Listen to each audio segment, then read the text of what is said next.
Your life can be full of inspiration and magic, and you don't need glass slippers to get there. Welcome to the podcast for real life heroines with author, speaker, and coach, Susanna Liller. Join us as we work with key elements of personal development to assist you in hearing the calls that life has for you. Be inspired, be empowered, and be encouraged. Let's start today's episode with your host, Susanna Liller.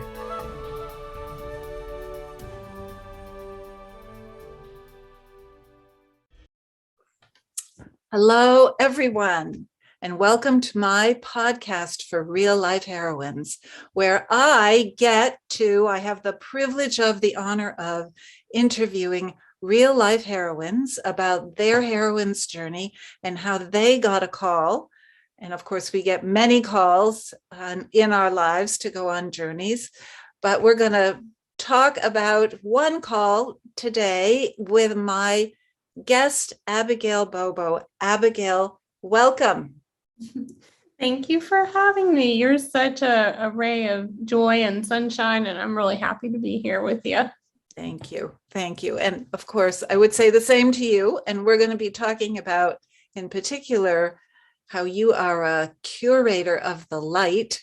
So, but even before we go there, and there will be more in the show notes about you, but I just want to say quickly up front that you are a commercial photographer. You're based in Nashville, Tennessee, but you travel everywhere, chasing the light, following the light, looking for the light. And so the technical description, commercial advertising photographer, art director, visual storyteller, and humanitarian who seeks to collaborate with agencies, ad agencies, corporate clients to tell their story in a very humane and honest way. And can I just say, a beautiful way. So, and anybody who wants to verify that, your website is the place to go. So, which again, we'll have for people. So Abigail, again, thank you for being here. And I'm going to sort of lead you through telling your story. And I want to tell people that it's always interesting for me to speak to people and understand what's going to be the call that they got that we'll tell the story about. And you have heard on this podcast all kinds of stories about calls, and calls are always something that comes from within, or they can come from without, that gets you to say, oh, I'm going to make a change in my life. Something's going to happen. Am I going to pay attention to this, or am I going to refuse the call? Mm-hmm. And Abigail, we're going to find out, she had a call, and we're going to talk about that. And she also did some work refusing that call. So maybe you could tell us, before you had the call, what was life like? What was kind of your regular day-to-day before that life-changing moment? Yeah, I think, there's so many life-changing moments throughout my life, but I think when God intersects your life, there's always going to be a shift in direction. There's always going to be some kind of, even if you ignore it, even the ignoring of it causes a shift in direction. God is somewhat inescapable at the end of the day. So right. Very sneaky. But I think before the call on the college campus that you in particular were talking about, I was in my early 20s. I was working as a commercial photographer, and I was, in a season where I was really intensely seeking for God. God looks for us, and then we go back and we look for God, and it's this never-ending, beautiful relational loop of call and response. But I was just, I think, earnestly seeking God and was asking for direction and realizing that God was moving in my life and wanting to respond, but not sure what that was going to look like. Right, right. And you had been brought up in, I would say, a traditional church background, and as I remember it, and but still searching because it wasn't really. I think you said to me, you had some intense experiences with God, and that's not what you were finding when you went to church and did the regular, Well, and to, just to jump into, I think what I was going through before that call in my early 20s was just really severe cognitive dissonance, because I grew up, and I've been since thankful to find context for these experiences in, Catholic mystic writings and whatnot. But I had grown up having visions of the face of Jesus and, hearing his voice and, just having an intense experience of his love and warmth and closeness. And then, I would go to church with my family, and I knew I was seeing Jesus and I knew they were talking about Jesus, but something was just not lining up about what I was experiencing and what was being said. And so, in order to survive in an environment like that, you have to have some level of mental assent to what's being taught, or, if you question it, it's better to push it back down sometimes. If you're a child, it's really hard to rumble and roar, though goodness knows I've done my share of that. But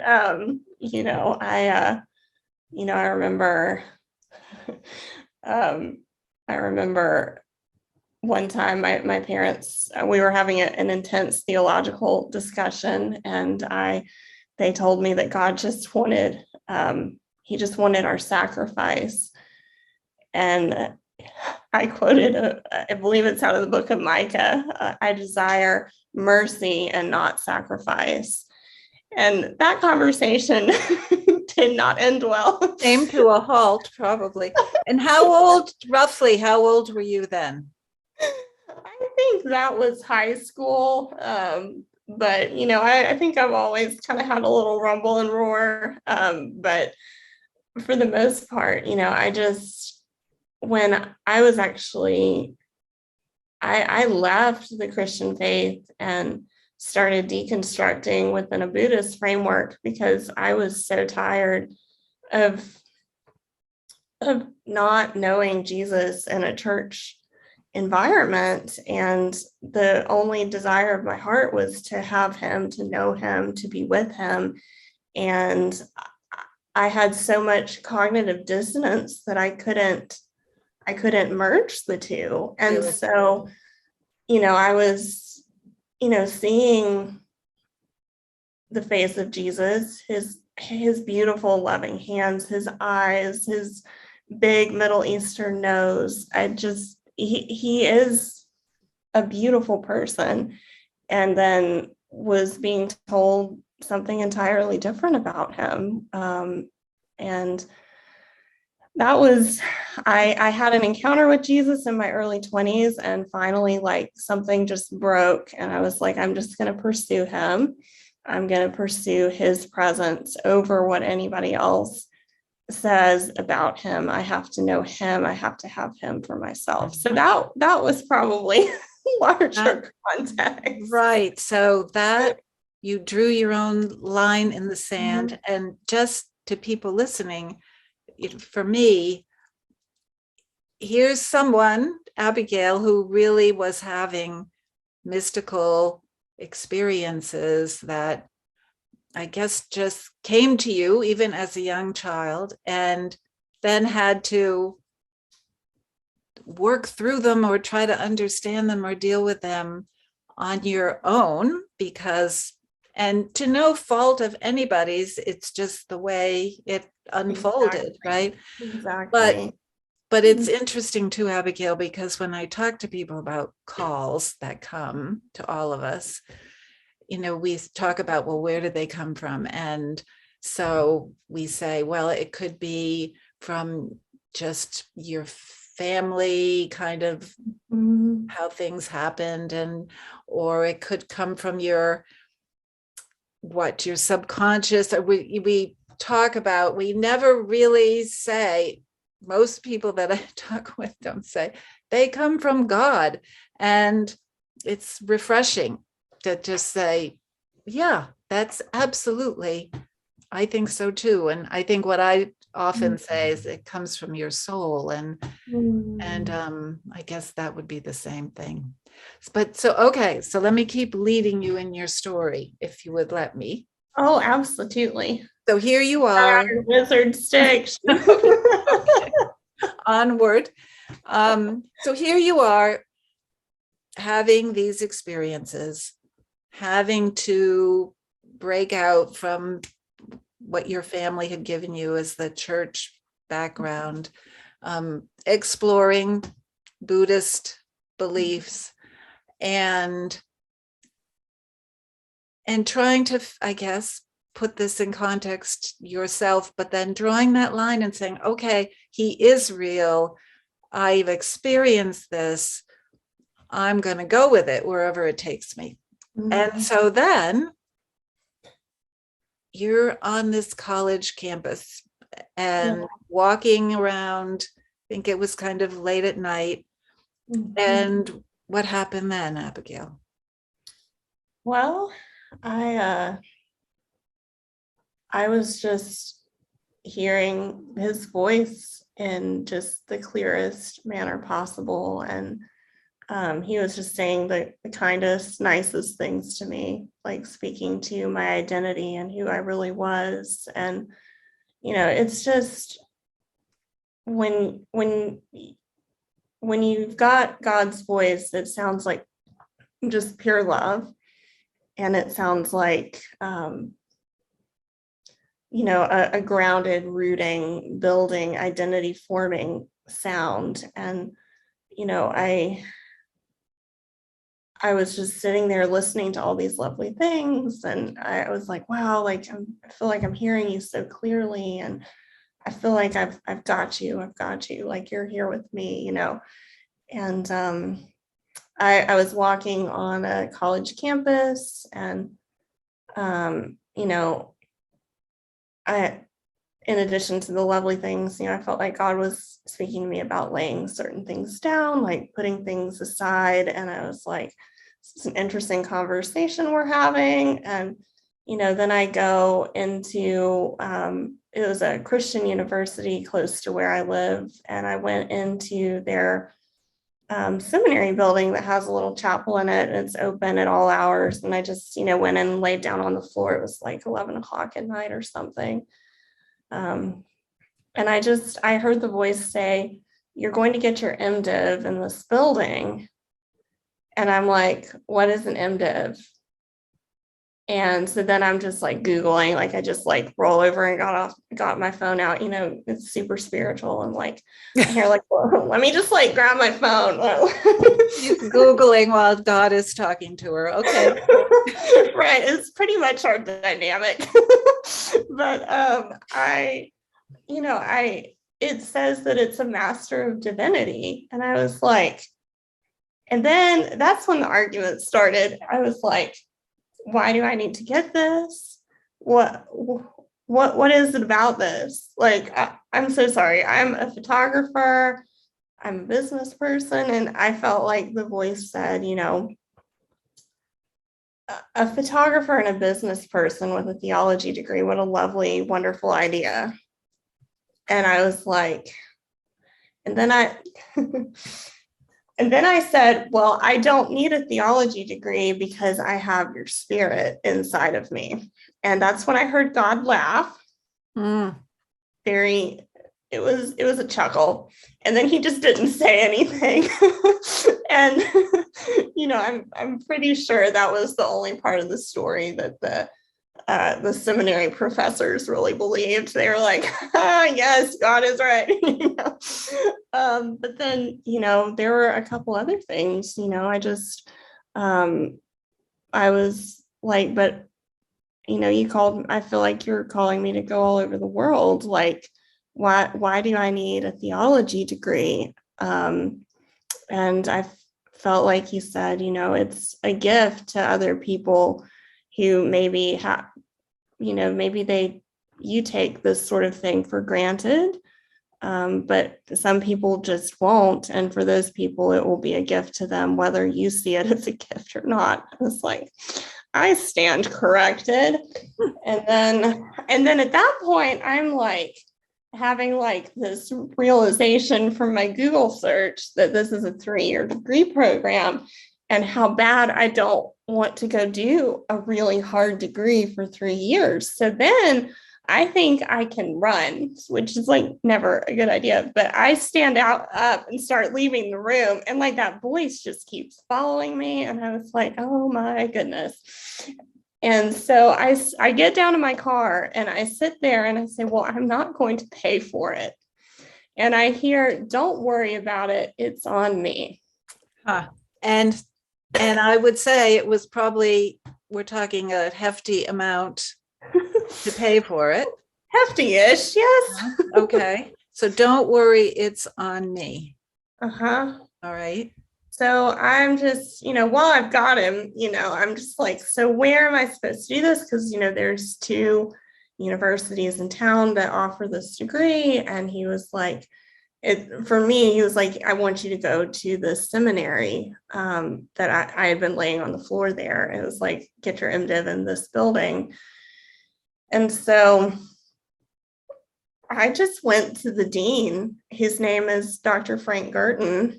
And he always lets me make the let me be frank with you joke. But so he's got to be all right. So I just send him an email and I'm like, I'm thinking about coming to your program. Can we sit down and talk? And so, just the sweetest, most pastoral man.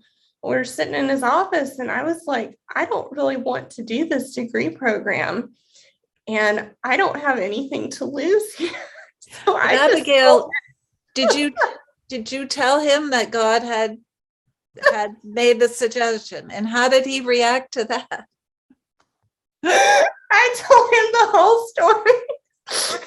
Voice from heaven and all. And I was like, do you have any money? Like, and he just like looked at me with his frank wisdom and he said, he says, I see. Yes, you're putting out a fleece before the Lord. Yes, you're testing the Lord. And I'm like, I'm not testing the Lord. I'm just testing this word because I don't want to go to seminary. And he said, well, let's just hold it with an open hand, which used to be my least favorite phrase and is starting to become my more favorite phrase. But he was like, let's just hold it with an open hand. And what did he mean by that? Like, let's just see what happens kind of thing? Pretty much. So he was like, let's, you have this word, like, let's let it sit in your hand and see if it lands or if it flies away. Don't clench on tightly to it and don't drop it either. You just let it rest in your hand and like wait on the Lord, like wait on God to move this on your behalf or not. Like, don't try to force anything. Don't try to run away either, because that usually doesn't work.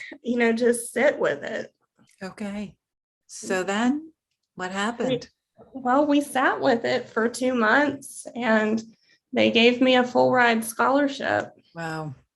And, and I told Frank, I was like, I'm not going unless I get a pretty clear sign. And that was pretty much the writing on the wall. I think I paid I think it was somewhere between $2,000 and $4,000 for the first year, just as like a good faith. And then I paid for my books and housing and whatnot throughout. So I worked full time.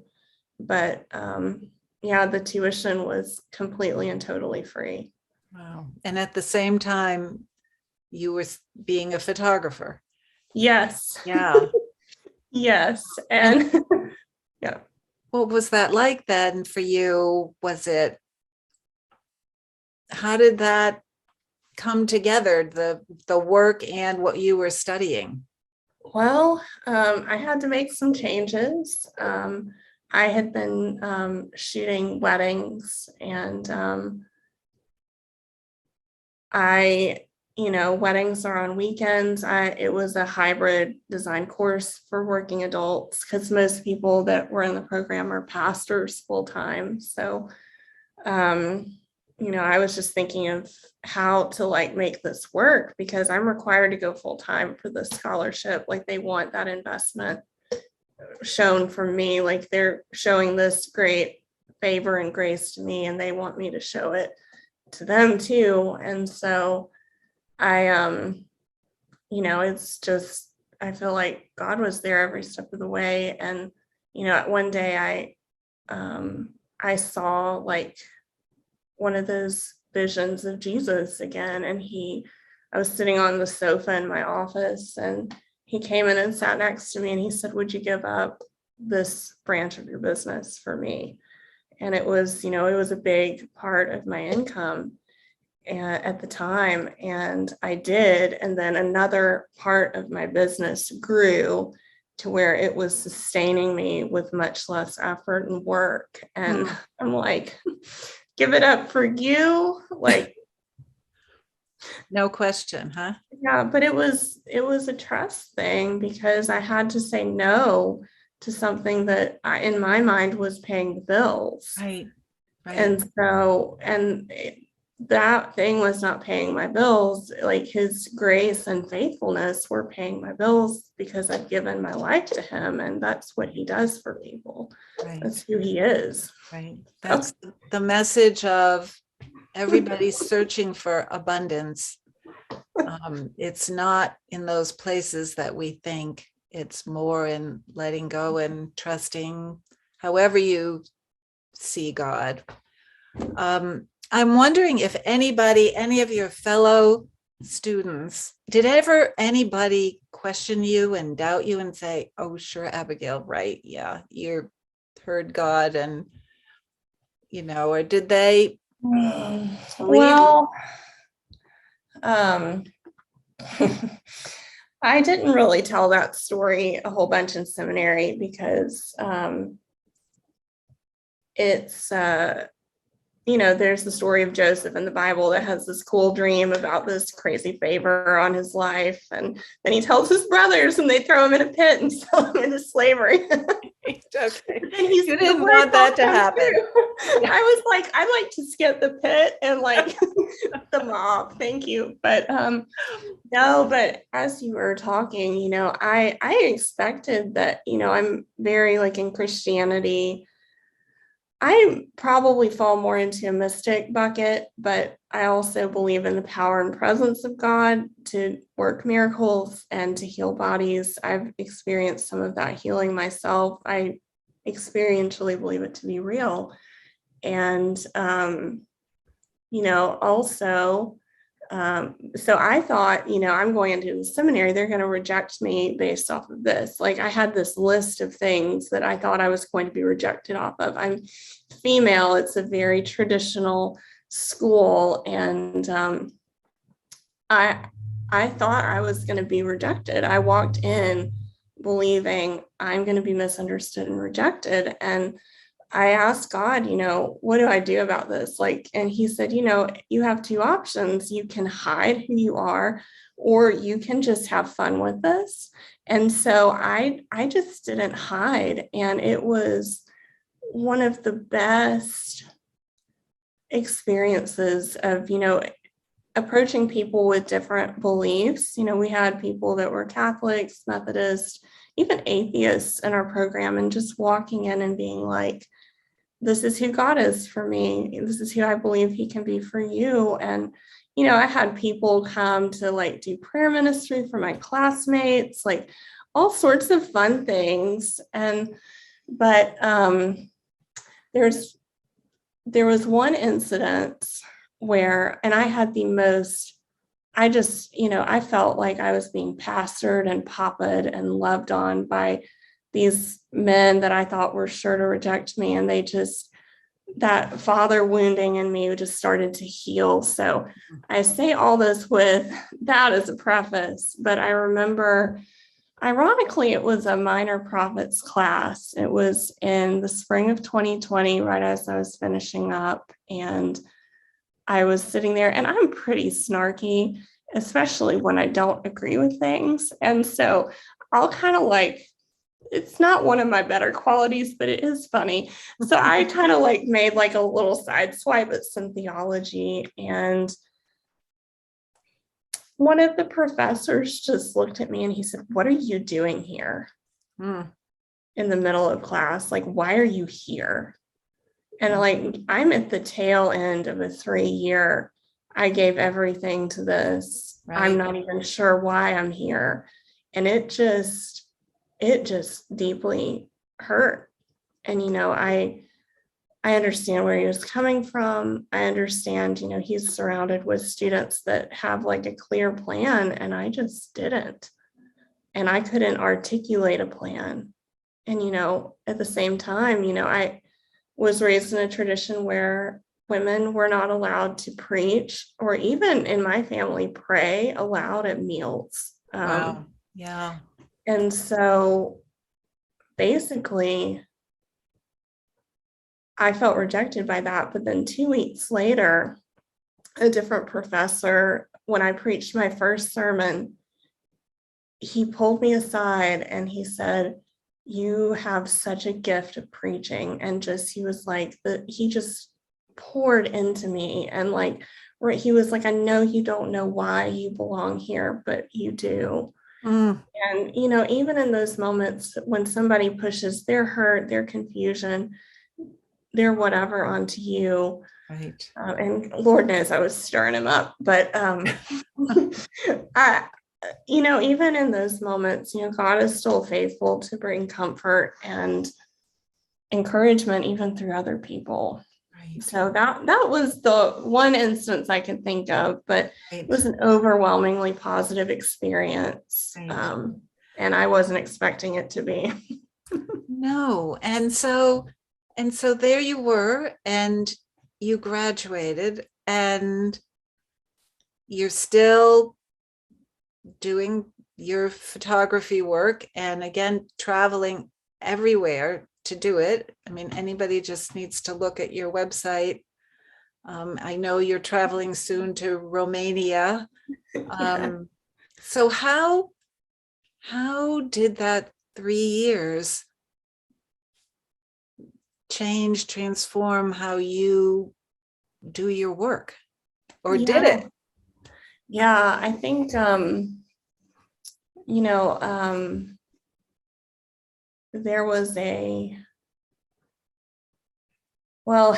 I think in the 2 years, almost 2 years since I've been out, I actually got very sick at the tail end of it and wound up having to physically rebuild my body. I went on a missions trip right at the end of it for 2 months and just ended in some kind of bizarre pile of symptoms that I had to walk out of very slowly with nutrition and try to regain physical stability. So I think that's been a huge part of the journey. But even with, I was just talking about this with somebody at coffee yesterday, and it's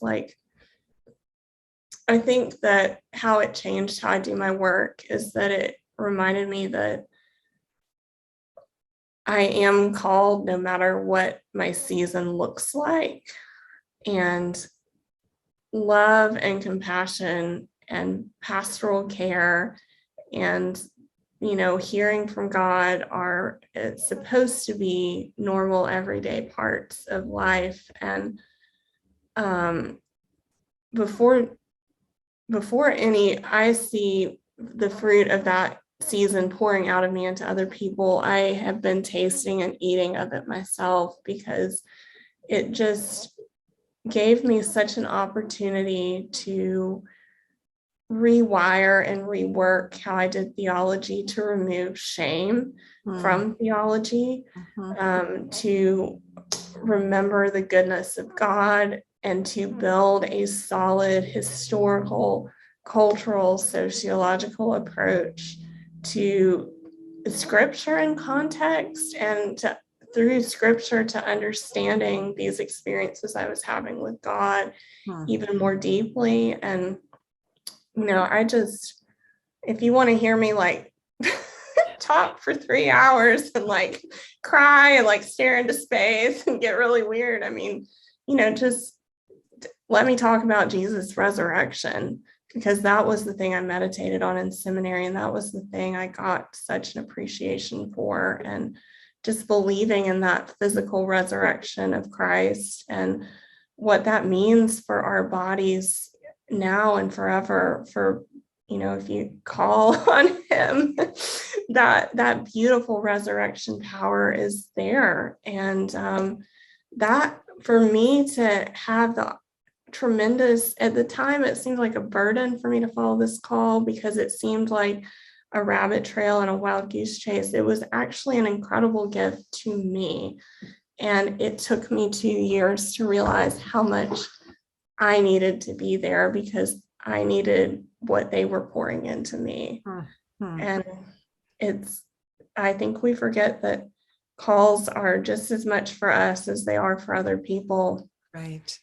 I think and I'm sure you're going to keep understanding better and better what it did for you to respond to that.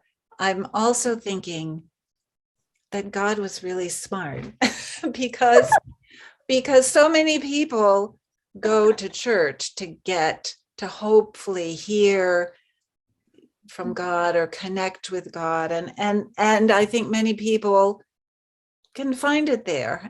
But boy, I think the vast population of humanity doesn't go and doesn't get it. And so here you are out in the world interacting with so many people with all of this inside of you, which I don't believe you have to preach a sermon for people to get that love and that message that God brings. And so, so it does do what God told you, that it would merge really well with photography, right? Yeah, it does. Yeah. But Abigail, tell me, because so much of what you talk about on your website, and it's so evident in your work, you talk about light. And so what would you want to say about that? Help us understand your focus on light.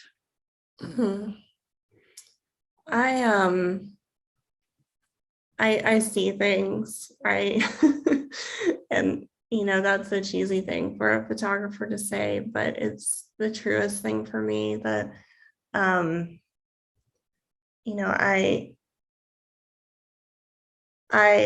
started this personal project back in September 2021, where I revisited all these old houses and where I had grew up, and I'm calling it All the Places That I Have Lived. And I just took this old film camera and I just studied the light so much as a child that I would just watch it like filter through the blinds and the windows. I almost always lived near trees or near a forest. And so there would be just these beautiful light patterns that would interplay. And every time I look for a new place to live, I look at the light, and I know I won't be staying long if it doesn't have good light. But there's this verse in one of the John epistles, and it says, God is light, and in him there is no darkness at all. And I think I see God in sunlight and in patterns. And I also see his presence and love in people. And so for me, I have these really clear somatic memories from all the places that I've lived of the way the light moves and touches and creates memories. But I also, I see light in people, and I like to look for it because it's there.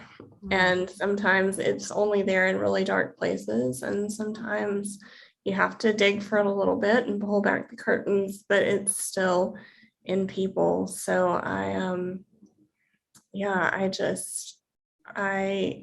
like to look for it. I Yeah. see it in people's eyes. I see it in their smiles. I see it even in quiet moments of contemplation. And like you said, we have light in our souls, and when you can draw out more of the soul of a person with their permission and with their trust and cooperation and consent, it creates these really beautiful images that reflect those light beams everywhere. And I've worked in advertising not because I just so love capitalism, but because I think that advertising is a powerful medium to enact change. It's designed to be seen by thousands and thousands of people. And when I think companies, when they get behind things that have light in them, it reflects that light onto them as well. And it's of a benefit to them, but it's also of a benefit to society to tell stories that are really beautiful about people that that deserve to be seen and deserve to have those little bits of light in their soul come to the surface. So that's my little soliloquy on light. Yeah, no, I do a lot of reading about mystical experiences and people who have written about it. And mystics will say that when they're having an intense encounter with God, that they look and it's like light is coming off of everything. There is light coming from every plant, from people. If we could see with the eyes of God, we would be able to see that. And so, I certainly think you've got, that's part, I think, of your love for the light. I do think it is God too. So I'm going to ask you one more question. Okay. And, so it has to do with the question I ask everybody is what would you like to leave people with if they only remember one thing? But I'm putting a little bit of a tweak to it because, so I'm wondering, I'm talking to somebody who has had the benefit of conversing with God. And I'm wondering, what would God want us to know now? What would God want us to know from you? That's a lovely question.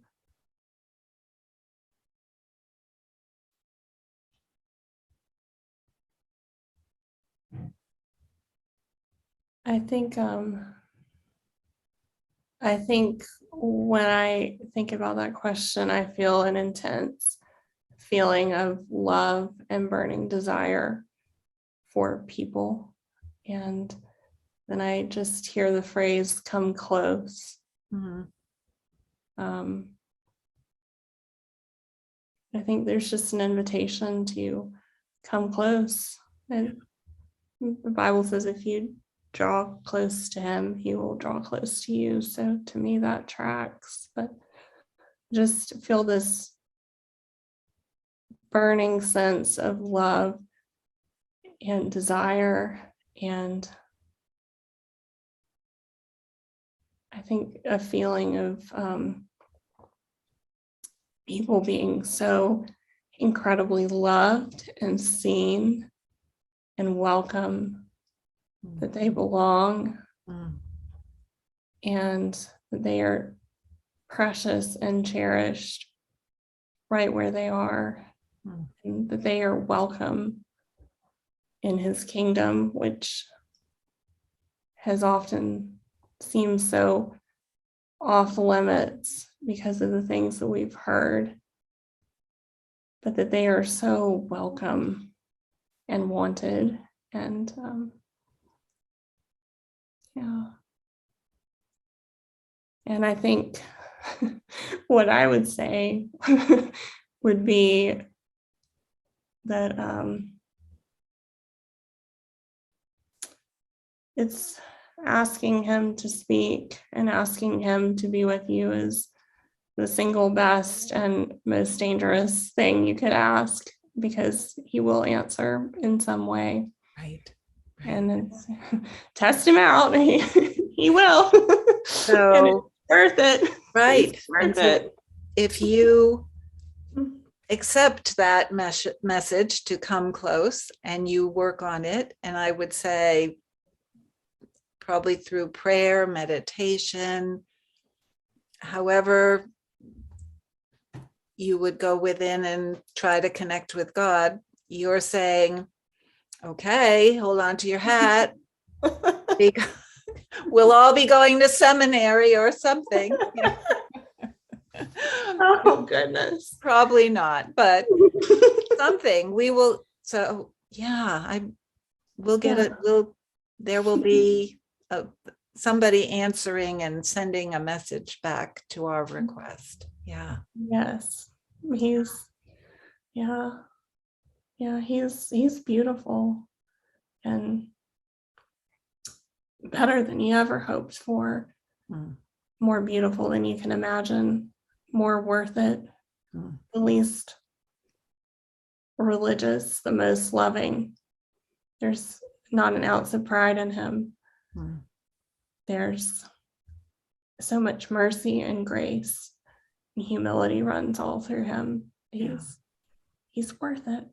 And as you and I were talking just before we got on, and about my research and study of the sacred feminine. Yes. And you, I think, would agree with me that we don't have to see God as a he, that God is both a he and a she, and has the feminine as well as the masculine. So for people listening and having a hard time with just thinking, we're not intending that, it's just how Abigail has experienced and seen Jesus as a masculine. Yeah. There's a lot of attributes of God that are mother-like, and I think one of the most powerful encounters I had with Jesus was reading in the book of John, when the women go to the tomb and they're the first to see him resurrected. And I so deeply resonate with that story. And, I think one of the things that God has done in my life has been to teach me that what people say about women is not ultimately what he says about women. And that my value doesn't come from what people say about women. It comes from what God says about women. Right. I'm seminary old fashioned enough to use a he as a genderless pronoun. So. And I know that about you, and I just wanted to say it out loud. So, I got into a lot of trouble writing papers that way, so that was a good call out. Right. Oh my gosh, I'm sure. So, Abigail, I'm thinking too that you haven't really shared this story a lot with the public, and so I'm honored that you would share it with me. And I feel like it's interesting. I was going to say I feel like I've just been to church, but it's what a thing to be able to have a conversation with somebody who has had such a deep, real experience with divinity, with God. And I don't know, I'm in a great place because of it. So thank you. And I know that people listening will also feel what I'm feeling, which is a joy and an elation that there's really something there. And to your point, Yes. reach out, come close. And we need this now so much. So I have to let you go. What an honor to be with you, and just to hear, to watch your calling as, a mother, not at any age we can be mothers, but just to be someone that leads and nurtures and digs into and guides and shows a way forward. And I just believe that this is going to be one of the richest decades of your life. And thank you. I just believe for fruition to come forth from everything you've planted and done, and it's just springing forth of every old thing that was buried, for it to come into full bloom and to be evident to everyone around you. So thank you so much for for your time, and just for welcoming me to tell what is pretty much a wild story.